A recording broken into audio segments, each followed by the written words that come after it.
abra sua Bíblia em Esdras, capítulo 9. Nós vamos falar hoje como enfrentar grandes desafios. Nós estamos vivendo essa aventura de ler a Bíblia aí desde o começo, né? Estamos desde Gênesis, já chegando a Esdras aí. E que alegria, né? Poder, quarta após quarta, aprender mais de Deus, trabalhar uma forma mais expositiva, trabalhar o texto ali nos seus detalhes e poder aprender com o Senhor realmente tudo aquilo que Ele tem a nos ensinar. Valeu, Marcelão. Esdras, capítulo 9,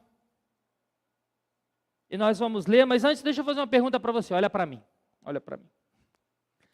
Como que vocês enfrentam, e eu fiz essa pergunta para mim, estava lá em casa tentando responder, né?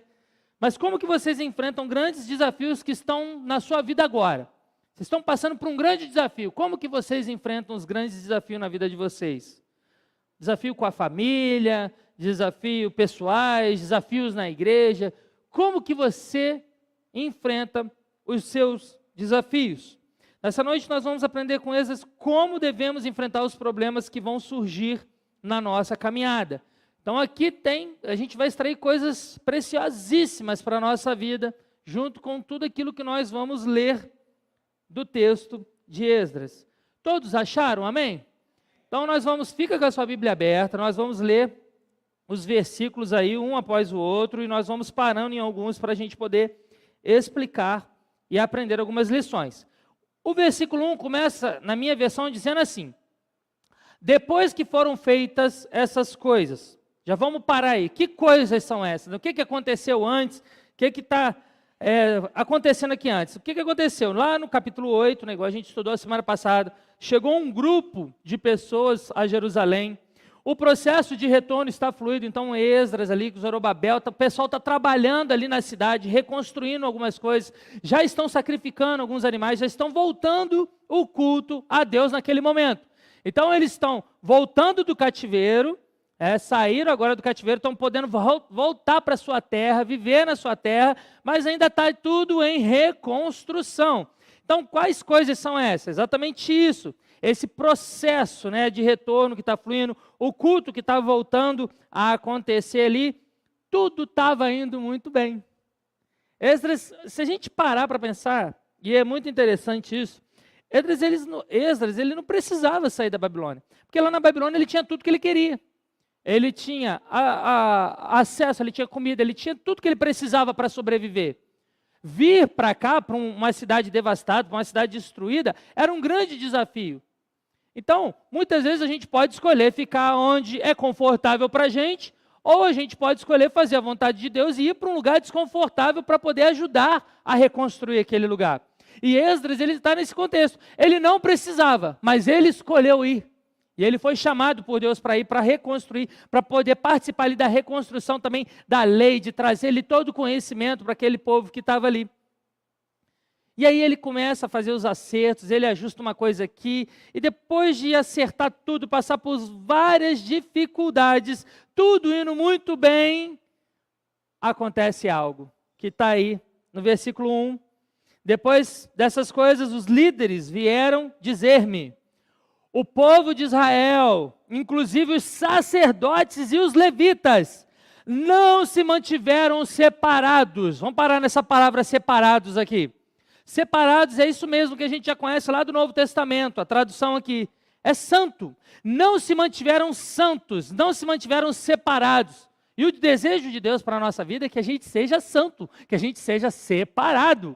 E aqui, então, esses homens, esses líderes estão falando com eles o seguinte: o povo, incluindo os sacerdotes e levitas, não se mantiveram separados dos povos vizinhos e suas práticas repugnantes, como a dos cananeus, dos hititas, dos ferezeus, dos jebuseus, dos amonitas, dos moabitas, dos egípcios e dos amorreus. Eles, versículo 2, eles, seus filhos, se casaram com mulheres daqueles povos, e com ele misturaram a descendência santa, e os líderes e os oficiais que estão à frente também estão nessa atitude infiel. Gente, está indo tudo bem, a reconstrução de tudo, Esdras trazendo a lei para o povo, explicando a lei, já está sendo sacrificados os animais. E aí vem alguns líderes e falam coisas assim: Esdras, a gente descobriu algo. E a gente descobriu que o pessoal do povo, mas não só o povo, alguns sacerdotes, alguns levitas estão se misturando com outro povo, com pessoas que fazem coisas repugnantes, com coisas horríveis. E eles estão se misturando, estão se casando lá. E um grande desafio está diante de Esdras, visto que o povo transgrediu a lei de Deus. E eles já haviam vivido consequências terríveis por terem feito isso. Imagina o desespero de um líder a saber que o povo que voltou para Jerusalém, para poder reconstruir a cidade, para poder ali cuidar de tudo, ao invés de cuidarem das coisas de Deus, o povo que foi chamado ali, uma caravana que foi chamada ali com uma missão de reconstrução, de reforma, e aí esse líder olha, e ao invés de eles estarem focados em fazer a vontade de Deus, eles estavam focados nos seus prazeres pessoais, ao invés de cumprir a missão que Deus deu a eles. Pior, não só os judeus, mas os líderes também daquele local. E se a gente parar para analisar, essa galera já sabia da história. Eles já sabiam que outros reis também já passaram por aquilo ali. Eles lembravam de Salomão, irmãos. Quando a gente lembra de Salomão, a gente sabe que o Salomão tropeçou exatamente nisso, cara.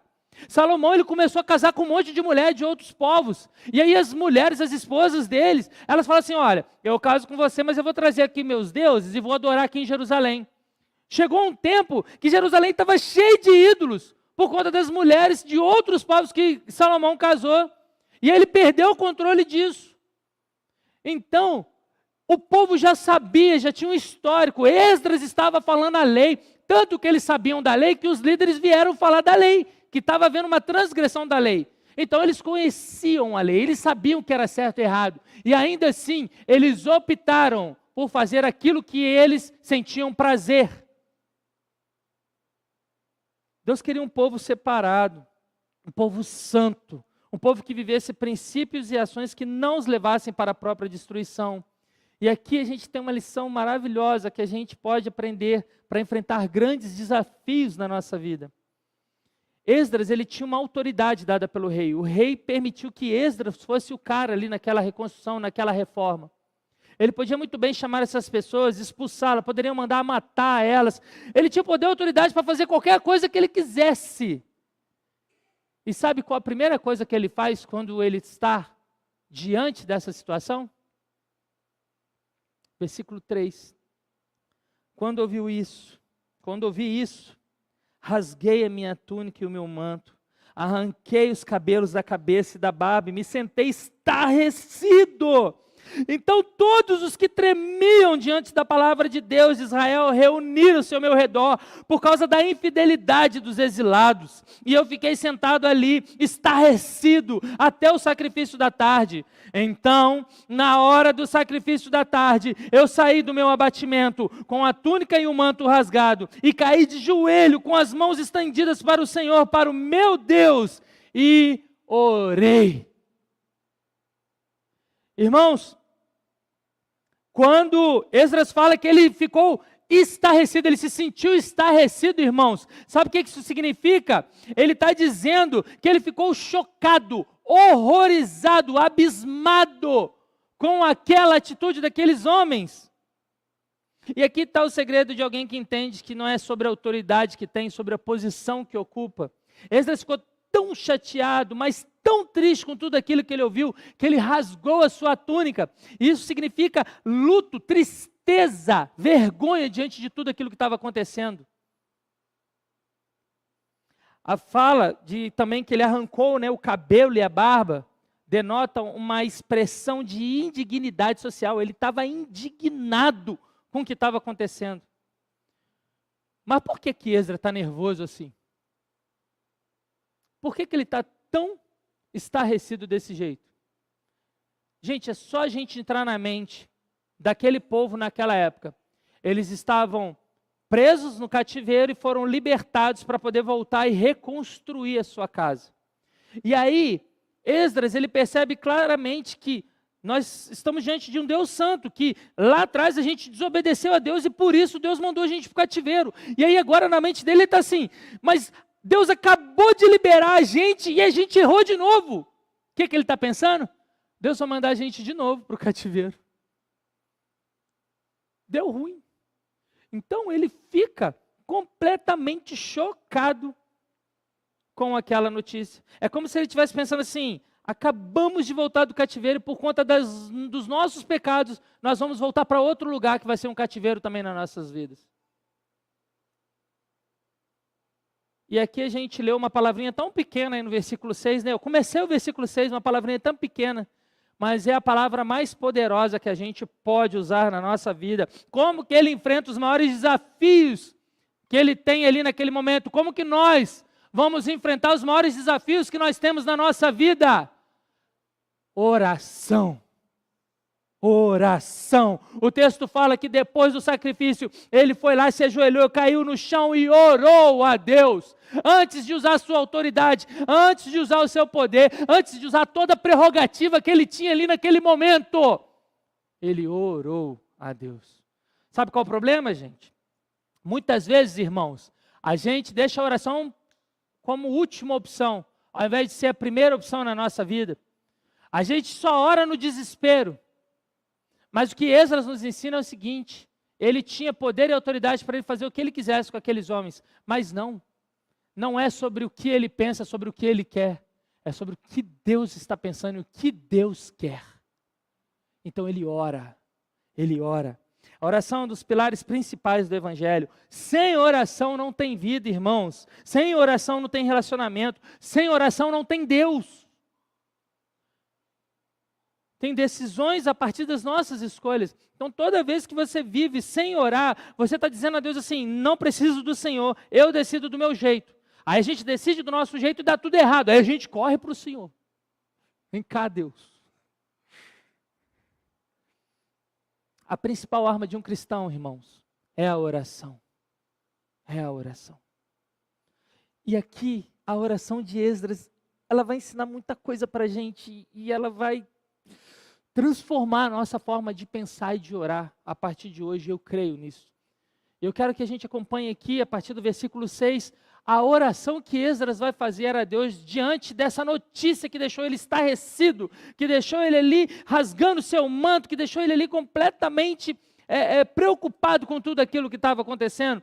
Versículo 6 diz o seguinte, meu Deus, estou por demais envergonhado e humilhado para levantar o rosto diante de ti. Olha que lindo. Meu Deus, porque os nossos pecados cobrem as nossas cabeças e a nossa culpa sobe até os céus.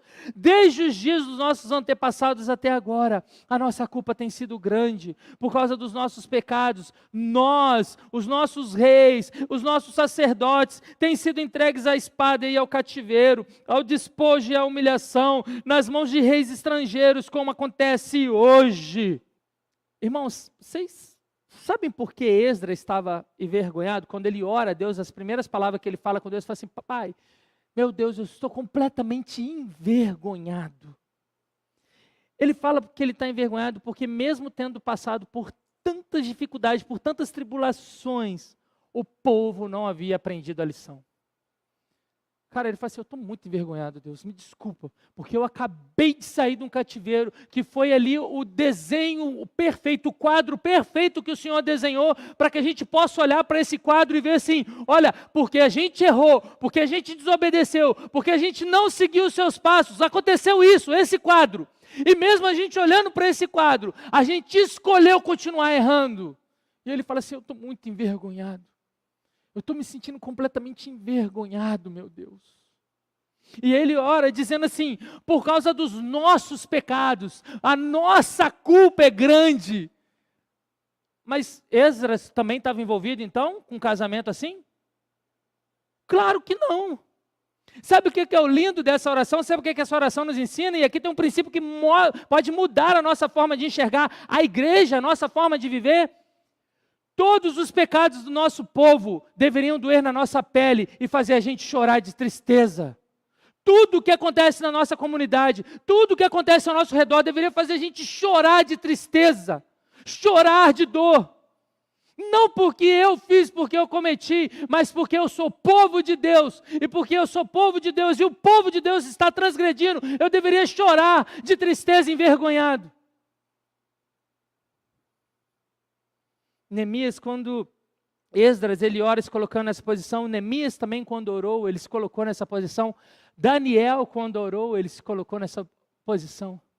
Não sou o pecado que eu cometi, mas o pecado que o meu povo cometeu. Eu não sei se vocês lembram de Acã, quando Josué entra na terra prometida, e aí o povo invade ali então, e conquista a cidade, né, em Jericó. E aí Deus dá uma ordem, ninguém pega nada.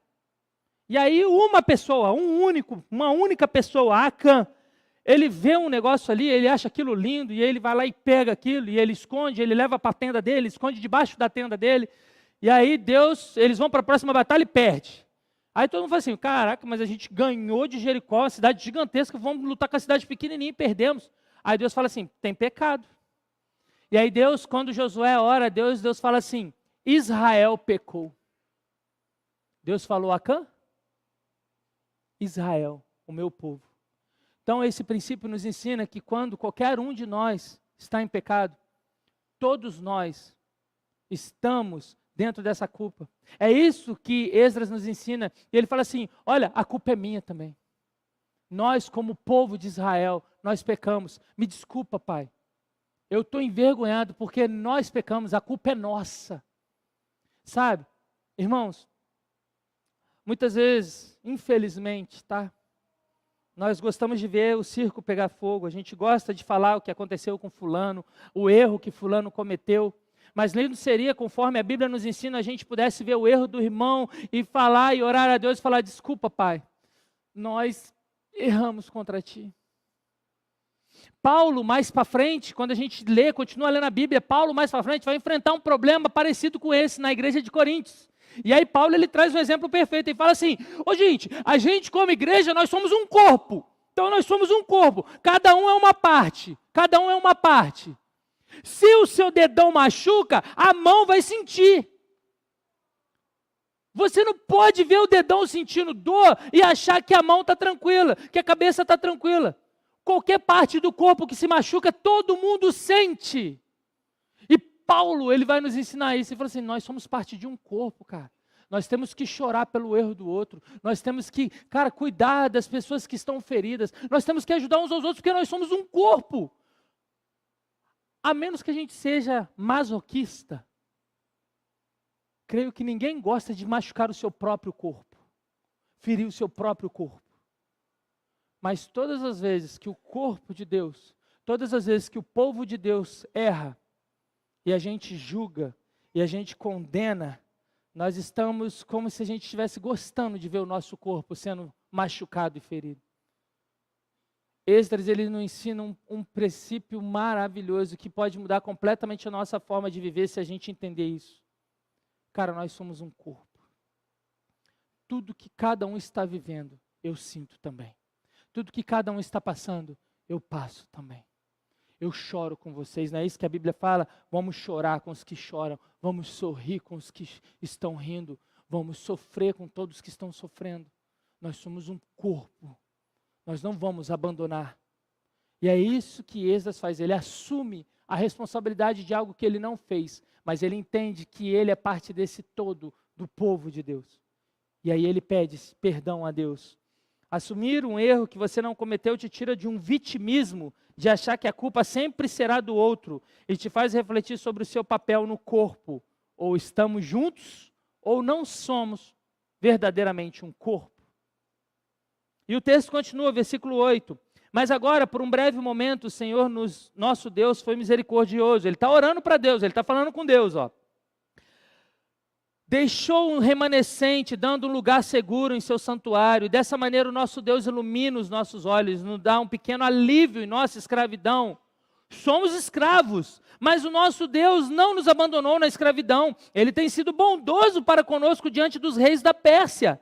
Ele nos deu vida nova para reconstruir o templo do nosso Deus e levantar as suas ruínas. E nos deu um muro de proteção em Judá e em Jerusalém. Aqui, irmãos, nesses versículos, ele vai lembrar de todo o cuidado de Deus, todo o cuidado que Deus teve em cuidar dele mesmo, em cuidar deles ali naquele momento. Mesmo sendo escravo, Deus permitiu que a gente voltasse para a nossa terra e reconstruísse a nossa terra. Então ele está sendo aqui, ele está relembrando de todos os cuidados que Deus deu para eles. E nós também, quando enfrentamos grandes desafios na nossa vida, a sabedoria está de lembrar todas as vezes que Deus nos livrou. Às vezes você está passando por um grande desafio hoje, e você não sabe como se livrar desse grande desafio. O que Esdras nos ensina aqui, que ele olha para trás e fala assim, Deus nos livrou e Deus está nos livrando. Quantas vezes Deus já não te livrou de coisas terríveis, e você está aqui hoje porque Deus já te livrou de grandes coisas que você já passou? Toda vez que você estiver enfrentando um grande desafio, lembre-se que às vezes você fala assim, é o fim, acabou, mas lembre-se que você já viveu coisas até piores, e Deus já te livrou de lá, e Deus vai te livrar, Deus vai te livrar você também desse momento que você está vivendo hoje. A gente só precisa lembrar do poder e da mão de Deus. E aí, Esdras agora ele vai fazer uma jogada muito interessante no versículo 10, 11 e 12. O que ele vai fazer? Ele vai citar várias passagens da Bíblia. Ele vai citar várias passagens de Moisés. Por quê? Para ele, na oração que ele está fazendo ali, que o povo todo está orando, ele vai falar para o povo do conhecimento que ele tem sobre a palavra, porque eles estão transgredindo. Então, muitas vezes, é o que eu e o pastor Alisson faz muito aqui. A gente, quando está aqui na frente pregando, eu não estou falando o que eu acho para vocês. Eu não estou falando qual é a minha opinião. Minha opinião não importa. Eu estou falando o que a Bíblia fala. Que o que importa é a Bíblia. Não importa a minha opinião, o que importa é a Bíblia. Então Esdras, ele começa a orar e ele começa a citar a lei, ele começa a citar Moisés, justamente para o povo perceber o seguinte, ele está falando da Bíblia, ele está falando da palavra de Deus. Então ele sabe, o cara manja. Então ele vai lá no versículo 10, ó. Mas agora, ó nosso Deus, o que podemos dizer depois disso? Pois nós abandonamos os mandamentos que nos deste por meio dos teus servos, os profetas, quando disseste, ó, está citando a Bíblia, ó. A terra que vocês estão conquistando está contaminada pelas práticas repugnantes de seus povos. Com essas práticas, eles encheram de impureza toda essa terra. Por isso, não deem as suas filhas em casamento aos filhos deles, nem aceite as filhas deles para os filhos de vocês. Nunca procurem o bem-estar e a prosperidade desse povo, para que vocês sejam fortes e desfrutem os bons produtos da terra, e a deixem para os seus filhos como herança eterna. Então é isso que ele está fazendo. Ele está agora colocando aqui a fala, né, de Levítico, de Deuteronômio, falando exatamente da lei, que não era para fazer aquilo que eles estão fazendo. Então ele está orando a Deus e está falando assim, olha, eu estou orando e eu tenho respaldo do que eu estou falando. E agora ele vai encerrar a oração dizendo o seguinte, ó, versículo 13. Depois de tudo que nos aconteceu, por causa de nossas más obras e por causa de nossa grande culpa, apesar de que, ó Deus, Tu nos puniste menos do que os nossos pecados mereciam e ainda nos deste um remanescente como este, como podemos voltar a quebrar os seus mandamentos e a realizar casamentos mistos com esses povos de práticas repugnantes? Como não ficarias irado conosco? Não nos destruiria e não nos deixaria sem remanescente ou sobrevivente algum? Ó Senhor Deus de Israel, Tu és justo, e até hoje nos deixaste sobreviver como um remanescente. Aqui estamos diante de Ti com a nossa culpa, embora saibamos que por causa dela, nenhum de nós pode permanecer na Sua presença. Sabe como que Esdras termina essa oração? Ele fala assim, Pai, Deus, meu Senhor, nós somos culpados e nós merecemos o seu julgamento. Nós somos culpados e eu apresento aqui, ele fala da lei, ele fala assim, a lei fala isso, a lei de Moisés fala isso, então nós somos culpados. E eu respaldo a minha culpa aqui com a lei de Moisés. Então ali não tem desculpa, né? Normalmente, quando a gente trabalha em empresa privada, né, eu trabalhei muito tempo em empresa privada, o que acontece na empresa privada? Quando acontece alguma coisa errada, a gente tenta, um empurra para cá, o outro empurra para lá, para tirar a culpa, né? Não, não fui eu, não, né? Não fui eu. Com os filhos também assim, né? Com as crianças lá em casa, aí a gente fala assim, quem que fez aqui? Foi ele. Aí os dois estão apontando o dedo assim um para o outro, né? Eu assim, ué, como assim, gente? Quem que fez? Lógico, a gente busca de todas as formas, em algumas situações, tirar a culpa da gente. Mas o que Esdras nos ensina é lindo, cara. Porque ele fala assim, somos culpados. Eu reconheço a minha culpa. E nós merecemos, sabe o que, Senhor? Que o Senhor destrua a gente. E ele fala isso com toda sinceridade. Ele fala assim, olha, não é justo. E ele fala, somos culpados. Esdras não apenas confessou os pecados do povo, como também admitiu que Deus os havia tratado com muito mais bondade do que mereciam.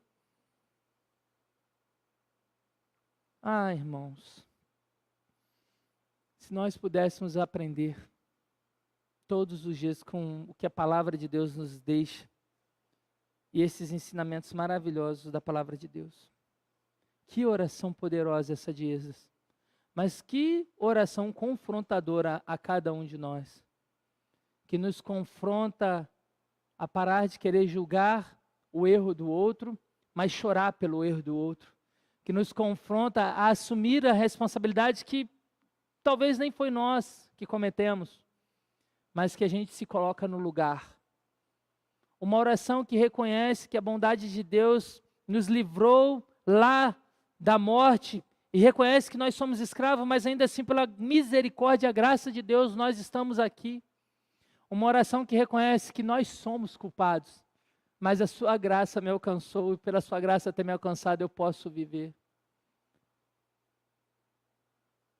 Ah, meus irmãos, se a gente pudesse compreender isso e trazer isso para a nossa vida e viver exatamente cada palavra dessa oração.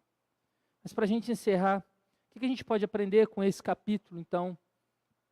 Primeira coisa, devemos reconhecer o pecado como algo que nos afasta de Deus e por isso chorar e lamentar. Por que eu estou falando isso, Felipe? Porque nos dias atuais, o mundo, ele trata o pecado como uma piada, eles ficam rindo do pecado. Eles ficam fazendo piada com os pecados. Mas nós deveríamos chorar diante de um erro. Nós deveríamos lamentar todas as vezes que nós pecássemos. Nós deveríamos prantear e pedir perdão a Deus por aquilo que nós fazemos. Porque lá fora, eles querem transformar e banalizar aquilo que é sagrado. Mas nós deveríamos, todas as vezes, chorar e lamentar sobre as nossas falhas, sobre os nossos erros. Nós somos o povo santo escolhido por Deus, separados, e nós devemos repudiar o pecado. Segundo, não devemos agir de forma individual, nós somos um corpo. E esse texto ele nos ensina muito bem isso. Devemos chorar, sorrir, sentir a dor do outro. Não tem como viver bem sabendo que uma parte do meu corpo está mal. Não tem como. Há uns anos atrás a gente foi na Cristolândia, lá em São Paulo, e a gente pôde entrar na Cracolândia. Eu, pastor Alisson, mais algumas pessoas lá que o rapaz levou a gente, o pastor de lá. E aí a gente entrou dentro da Cracolândia em São Paulo. E a gente ficou lá muito assustado. E dentre isso, uma imagem me chocou, que tinha um rapaz caído. E a perna dele estava completamente preta, necrosada. E ele estava lá caído no chão com a perna necrosada. E aí os dedos dele aqui, assim, tudo preto também, assim, tudo... E ele já não estava conseguindo mais fazer quase movimento nenhum, porque a droga consumiu ele, destruiu o corpo dele, acabou com a mente dele, acabou com tudo.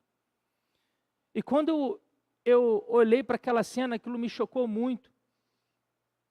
Mas aquilo me fez refletir quando eu estava preparando essa mensagem dessa noite. Me fez pensar, cara, será que eu poderia viver bem com a minha perna necrosando? Não. Eu ia correr no médico. Às vezes uma coisinha que dá, a gente corre no médico preocupado. Mas a gente está ficando velho, né? Ah, meu filho. Qualquer coisinha a gente corre. Mas engraçado, a gente sabe do sofrimento do nosso irmão. A gente sabe das dores do nosso irmão. E a gente continua ignorando. Como se a gente andasse com a nossa perna necrosada e não tivesse nem aí. Como se a gente falasse assim, não faz parte do meu corpo. Só que Deus fala que nós somos um corpo. Paulo fala que nós somos um corpo. Nós somos um corpo. Então nós precisamos cuidar uns dos outros. Não somos individuais. a culpa é minha também. Eu assumo, somos culpados. Essa é a oração de Esdras, essa é a oração de Neemias, essa é a oração de Daniel, e essa é a nossa oração. Essa é a oração que nós deveríamos fazer todos os dias. Eu sou culpado, Pai. Eu também estou sentindo essa dor, Pai. Terceira coisa e última, a gente encerra. Lembre-se dos livramentos e do cuidado que Deus te deu em outro momento, para crer que você também pode passar por um momento de grande desafio na sua vida. Talvez você esteja passando por um momento de grande desafio na sua vida nessa noite. Mas o que Deus quer te lembrar nessa noite é que se você olhar para trás, você vai perceber que Deus já te livrou de coisas bem piores. E você está aqui hoje, cara. E se você está aqui hoje, você pode crer que o nosso Deus, Ele tem poder para te livrar novamente. Ele tem poder para te resgatar. Ele tem poder para te tirar de onde você está e te colocar em outro lugar. Creia somente que Deus, Ele é todo poderoso e Ele pode te livrar. Você só precisa lembrar de todas as vezes que Ele já te livrou e continuar crendo e confiando nesse Deus que pode fazer tudo novo na sua vida. Amém? Baixe sua cabeça, vamos orar. Após essa oração, no capítulo 9, acontecerá algo surpreendente. Só que isso vai ficar para o próximo estudo, quarta-feira que vem. Então não falte, não deixe de vir nos próximos cultos. E eu quero orar pela sua vida nesse momento. Pai, muito obrigado, Senhor Deus, por esse capítulo tão importante estar na Bíblia, Pai. Porque se a gente não tivesse esse capítulo na Bíblia, Pai, não tivesse essa história na Bíblia, Pai, talvez a gente nunca iria imaginar o quão é importante a gente viver em unidade, a gente viver como igreja, percebendo e assumindo que realmente nós precisamos orar e cuidar uns dos outros. Nós não podemos apontar o erro do outro, sabendo que, Pai, nós somos um corpo e nós precisamos cuidar uns dos outros. Por isso, meu Deus, nos dê, Pai, capacidade para enxergar muito além daquilo que a gente quer para nós, para que a gente possa parar de criticar as pessoas, falar mal, porque toda vez que nós estamos criticando alguém, nós estamos criticando a nós mesmos, o nosso próprio corpo. Como nós poderíamos fazer mal a nós mesmos, Pai? Mas que nessa noite nós possamos entender, Senhor Deus, que nós somos o corpo de Cristo. E que nós possamos fazer tudo para proteger esse corpo, Pai, para cuidar daquelas pessoas que estão sofrendo, Senhor Deus, para cuidar daquelas pessoas que estão chorando, para sorrir também com aquelas que estão rindo, Pai. Pai, eu não sei, Senhor Deus, se tem alguém enfrentando um grande desafio nessa noite, Pai, mas eu sei que se essa pessoa olhar, Senhor Deus, para o passado, ela vai perceber que Deus já livrou ela de grandes coisas no passado. E que o Senhor tem poder para livrá-las hoje também, Pai. Que o Senhor tem poder para livrar hoje, para restaurar a sua vida, para dar um renovo, Pai. Nós cremos nisso, meu Senhor. Por isso que nós estamos aqui adorando o Senhor, porque nós cremos num Deus que é um Deus do impossível, um Deus que faz coisas novas, um Deus que muda a realidade, um Deus que transforma realidades, Pai. Por isso, meu Deus, esteja cuidando dos nossos corações e que nós possamos aprender, Pai. É a sua palavra que está aqui nos ensinando, Pai. Não sou o que eu estou falando, Pai. Coitado de mim, Pai. Mas é a sua palavra que está nos ensinando essa noite, meu Deus. E que essa palavra, Senhor Deus, possa fazer sentido total em nossos corações e nos trazer uma verdadeira reflexão e transformação, meu Deus. Em nome de Jesus, Pai, que eu te peço que o amor de Deus, o Pai, a graça salvadora do nosso Senhor Jesus Cristo, a comunhão e a consolação do Santo Espírito do Senhor, Pai, seja com todo o seu povo espalhado na face da terra. Em especial a todos que estão aqui nessa noite, meu Deus, hoje para todos sempre. Amém. Amém. Deus abençoe, meus irmãos, que possamos ter um resto de semana abençoado.